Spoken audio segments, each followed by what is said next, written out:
It said PepsiCo.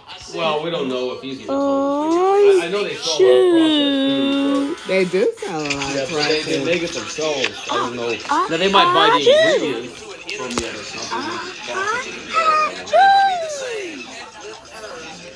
Half of the store is processed.